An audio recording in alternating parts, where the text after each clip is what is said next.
Scammer si Apollo Kibuloy. Ginagamit ang taus-pusong pananampalataya ng mga tagasunod niya para makalikom ng milyong-milyong pera. As chair of the committee, and with the concurrence of one member here with me, I cite in contempt Apollo Careon Kibuloy. This committee requests the Senate President to order his arrest so that he may be brought to testify. Pagpaumanhin niyo po ninyo, aking pong tinututulan ang naging pasya na makontempt si Pastor Kibuloy. Hindi po pwede na basta-basta lang magsabi ng due process si Apollo Kibuloy ay hindi na siya haharap sa Senado. That is not the ruling in Neri versus Senate Blue Ribbon Committee. That is not the ruling in Lincoln Ong versus Senate Blue Ribbon Committee. In both these cases, the individuals involved were present in at least one hearing. Humarap na sa Senado ang isang former president, ang isang sitting Senate president, ang madaming mga general.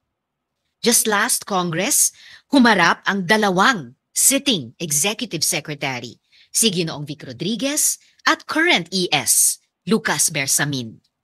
Humarap na din ang religious leaders, kung naalala po natin ang Pajero bishops. Kaya wala po tayong pinag-uusapan na religious freedom. Dito, like executive privilege, religious freedom cannot be invoked to evade liability. Hindi po mapapakulong ng Senado si Kibuloy para sa mga paratang sa kanya dahil hindi kami huwes. Trabaho yan ng ating legal process. Kaya nagpapasalamat po ako sa DOJ sa binalitang pagsampa ng kasong qualified trafficking at child abuse laban kay Apollo Kibuloy. Pero kapangyarihan ng Senado ang panagutin ang sino man na hindi kumikilala sa kapangyarihan ng Senate na maglunsad ng mga investigasyon. Kasama ang hindi pagdalo sa investigasyon despite a valid subpoena. It is very simple. The power of the Senate to conduct investigations in aid of legislation has long been settled by the Supreme Court. Yes, even in the recent case of Lincoln Ong versus Senate Blue Ribbon Committee, where the Supreme Court upheld the right to due process of witnesses who actually attended the hearing, the power of the Senate to investigate and to cite in contempt was actually confirmed. Comsec, I heard acknowledge a representative, an attorney, but can you please state for the record the status of the subpoena served on Apollo Kibuloy? Madam Chair, the committee sent a subpoena to Pastor Kibuloy, and he replied with this the motion, most respectful and urgent request to set aside, recall the subpoena issued to Pastor Apollo Kibuloy. It was given to me by the representative, Attorney Balayan. Thank you, Comsec. So, friends, nagpadala nga po sa aking tanggapan ng sulat galing sa abogado ni Mr. Kibuloy stating, and I quote a short portion, compelling Pastor Kibuloy to appear before a committee that already pronounced him guilty would be violative of his constitutional right against self-incrimination and to be presumed innocent unless proven guilty, close quote. If we allow witnesses of the Senate to simply claim that appearing before a committee would violate his or her constitutional right to be presumed innocent and his or her right against self-incrimination, wala na pong kapangyarihan ang ating Senado maglunsad ng mga investigasyon. Madaling-madali na lang umiwas sa mga hearing ng Blue Ribbon, sa mga tiwaling opisyal, sa mga investigasyon ng Public Order Committee, sa mga sangkot sa mga krimen. Hindi po obra ang ganitong mga excuse. So pursuant to Section 18 of the Rules of the Senate, as chair of the committee, and with the concurrence of one member here with me, I cite in contempt Apollo Careon Kibuloy for his refusal to be sworn or to testify before this investigation. This committee requests the Senate President to order his arrest so that he may be brought to testify. I so move. There is an objection to my ruling to the chair's ruling holding Apollo Quiboloy in contempt. So I recognize Senator Robin Hood. Sen. Robin. Maraming salamat po, ginang tagapangulo. A'udhu billahi minasyaitanir rajim. Bismillahirrahmanirrahim. Alhamdulillah rabbil alamin. Bismillahirrahmanirrahim. Wassalatu wassalamu ala rasulillah. Assalamualaikum warahmatullahi wabarakatuh. Isang magandang umaga po sa inyong lahat. Lalong-lalo na po sa ating ginang na tagapangulo. Pagpaumanhin niyo po ninyo, aking pong tinututulan ang naging pasya na makontempt si Pastor Quiboloy. With all due respect, ma'am. Well noted po ng chair ang objection ni Sen. Robin sa ruling ng chair holding Pastor Quiboloy in contempt. Meron naman po tayong gabay mula sa ating rules. Section 18, ito po yung rules of procedure governing inquiries in aid of legislation.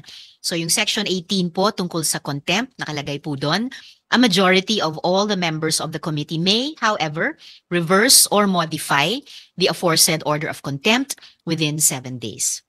So, well noted. Sukran, Sen. Robin. Maraming salamat po, ginang tagapangulo. At gusto ko lamang pong malaman ng mga panauhin natin at ng mga sumusubaybay po sa mga ganap na ito. Ang akin pong mga kadahilanan para humingi ng una ng pagpapakumbaba at ang karapatan ng pag-object, ang hindi pagsang-ayon. Napag-usapan po namin ito ng mahal na senadora na aking pong ginagalang, sinasaladuhan at palagi ang nagpupugay sa kanyang mga ipinaglalaban. Ako po ay nagpapasalamat muli sa inyo, mahal na ginang tagapangulo, sa pagtanggap po ng aking objection. Maraming salamat po. At sa 7 araw po. May 7 araw po ang majority Ilan of the po? members of the committee Majority. Opo. Na gawing formal itong pag-object sa ruling ng chair holding Pastor Quiboloy in contempt. Pag sinabi po ba, ginang tagapangulo, ito po ba yung membro natin? Sila. Tama po, Sen. Robin. Ito po yung majority of the members of the Committee on Women. Yun lang pong members lang po, no? Malinaw po, no? Hindi po kasama yung mga leaders. 7. Bali 6 pa po. Ang nakalagay po sa Section 18, contempt, ay a majority of all the members of the committee. Okay po. Maraming salamat po ulit. Maraming salamat po. Afwan, Sen. Robin. Naging malinaw sa pagdinig natin ngayong araw, scammer si Apollo Quiboloy. Ginagamit ang taus-pusong pananampalataya ng mga tagasunod niya para makalikom ng milyong-milyong pera. Pati mga OFW nawawala ng bahay, makapagbigay lang sa kanya. Imbes na sa mga bata, sa mga mahihirap, sa mga vulnerable, sa mga disaster victim survivors na pupunta ang mga pangsosolicit nila, mukhang puro sa luho niya na pupunta sa private jet at jet fuel, sa mansyon at marami pang iba. Sa Amerika, na-indict din si Quiboloy on bulk cash smuggling. Liban pa sa mga kaso ng sex trafficking, fraud, kaya importante yung narinig natin yung paggamit ng mga peking account. So sa Amerika, fraud and coercion. At ngayong araw napag-alaman natin, mukhang nakaabot pa sa Singapore at sa Canada. So in the next hearing, we will invite the Anti-Money Laundering Council to further elucidate us on this matter at gayon din ang Department of Migrant Workers muli. So muli, maraming salamat. Maraming salamat muli sa lahat nating mga resource persons na nandirito, lalo na mula sa ating mga national government agencies. Umani naman ito ng iba't ibang reaksyon mula sa ating mga netizens. Ayon kay Manny Torzar, if the Senate failed to invite Quiboloy for the Senate inquiries, it would be a big slap to the Senate including Robin Padilla, and this will affect the credibility of the Senate.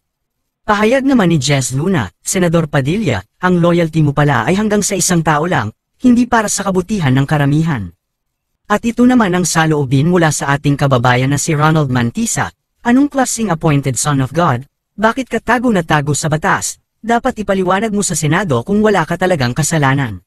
Mga kababayan, feel free to comment below para maglabas ng saloobin sa balitang ito.